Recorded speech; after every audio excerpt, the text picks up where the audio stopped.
Ever felt like everyone else seems to know what they're meant to do? And you're kind of just like floating around in life. You're not miserable, not ungrateful.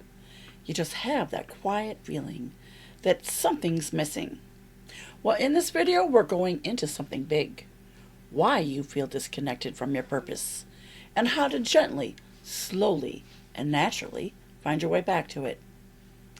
Hi, I'm Michelle, and welcome back to the Insightful Lens, where we slow down, tune in, and actually make sense of why so many of us feel the way we do. So, why do we feel like there's a version of us out there who we're really meant to be? Someone we can almost feel, but we can't just quite reach her. Well, you're not confused. You're not behind. You're not failing. You're just disconnected. And honestly, it's not your fault. Even if you feel like it's taking years to figure out, or you think by now, at my age, I should have it figured out. So, let's get into it, shall we? So, let's be real. Purpose used to be simple. You lived your life, you followed what felt right, you contributed to your community, you learned, you grew. But now, we have to work 2 or 3 jobs to keep food on the table, and the bills paid. We're kept busy and distracted 24/7. So now purpose feels like a high stakes scavenger hunt. For one, where is the time to find our purpose? And two, how can I quiet my mind to hear my purpose? So we do searches of how to fix that, and all we hear is find your passion, turn it into your career, make 6 figures doing what you love. If you don't know by age 25, you're basically doomed. Like, can't we just breathe here for a moment? Somewhere along the way, purpose stopped being a direction and it became a performance. And it creates this heaviness, almost like you're supposed to have a dramatic calling from the heavens or something. Meanwhile, most of us are just trying to make it through Tuesday. And here's the wild thing: all that pressure actually disconnects you from your real purpose. Because purpose isn't loud, it's not flashy, it doesn't scream. Instead, purpose is subtle, it's quiet, it's patient, it nudges you, it tugs on you, it whispers. And you can't hear a whisper when the world is yelling. So, let's talk about the real issue. It's not that you don't have a purpose, it's that the world pulls you away from it and yourself. We get disconnected because life is loud, stress is constant, we're catering to expectations, we're in survival mode, we're burnt out, we're performing instead of living. And honestly, purpose cannot survive in survival mode. When you're waking up trying to figure out how to get through the day, you're not thinking about destiny. You're thinking about coffee. And childhood conditioning doesn't help. Most of us were taught, oh, just be practical, be responsible. Don't dream too big or you'll be disappointed. Choose stability over curiosity. So we push down the parts of ourselves, the parts that were actually pointing toward purpose. It's not that purpose disappears, it just gets buried. And look, I didn't learn any of this overnight. I lived half my life doing everything that I was supposed to do. I got the degree, I got the job, the marriage, the kids, the home, the stability that was supposed to give me. And everybody around me was like, wow, Michelle, you're doing great. But inside, I was crumbling. I was tired all the time. I was overwhelmed. I was anxious. I was having panic attacks that I couldn't explain. I felt like I was living someone else's life. But I didn't know how to say that out loud. I kept thinking, why does everything feel so wrong if I'm doing everything right? And that question is what pushed me to explore, well, practically everything.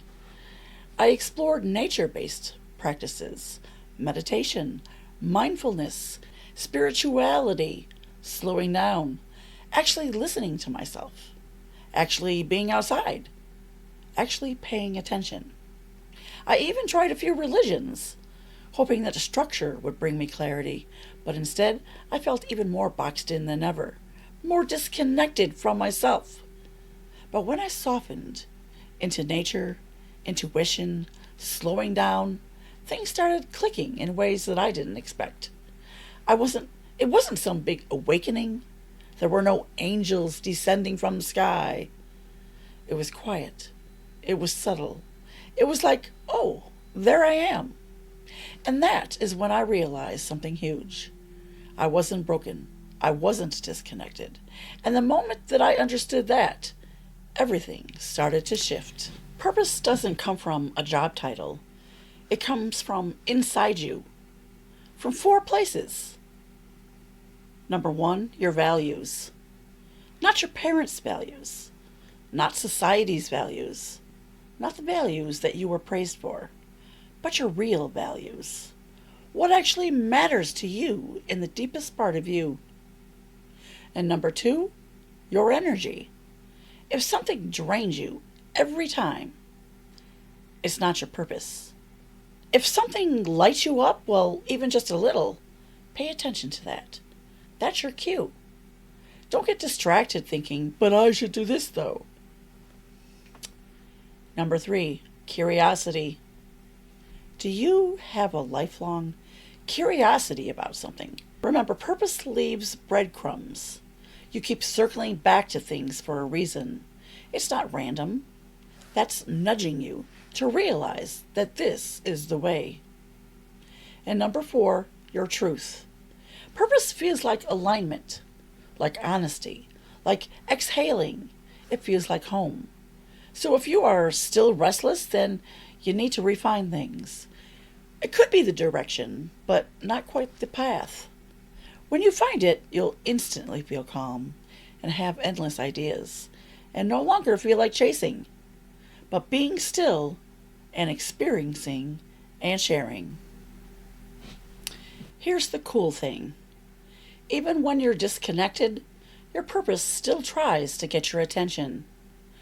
Signs include you get emotional about specific topics. You feel pulled towards certain ideas. You have opinions that you can't explain. You're passionate when talking about certain things. You keep returning to the same themes. You feel a restlessness that doesn't go away. You daydream a lot. You feel like you're meant for more, but you don't know what. Envy is a big sign too. It's that uncomfortable kind of feeling that shows desire. And that whisper, there has to be more than this. That's not you being dramatic. That's purpose knocking at your door. So here's the good news. I discovered that finding your purpose isn't hard after all. It's gentle. Number 1, slow down. You can't hear your intuition when you're rushing. And number 2, follow small pulls. Purpose starts tiny, like a nudge, a thought, a curiosity. And number 3, listen to your energy. If something excites you, that matters. If something exhausts you, that matters too. And number 4, try micro experiments. You don't need grand decisions. Try things, test things, play. And number 5, question the beliefs that you inherited. Some of them aren't yours. They're just loud. And number 6, let it all unfold. Purpose grows more the more you grow. It's not a moment, it's a relationship, a purpose. And it isn't found. Purpose is remembered. It's a journey. So remember, you're not late, you're not lost, and you're definitely not a failure. Your purpose hasn't disappeared. Your connection to it has just been covered up by life. But you can come back to it slowly and gently, one small awareness at a time. So tell me in the comments, what's one thing that's been quietly calling you? I'd love to hear about it because your voice matters in this space. Also, I want to remind you that if you haven't subscribed yet to join this community, go ahead and hit that button. We're waking up together to our truth, our purpose, and ourselves. And remember, you're not lost. You're coming home.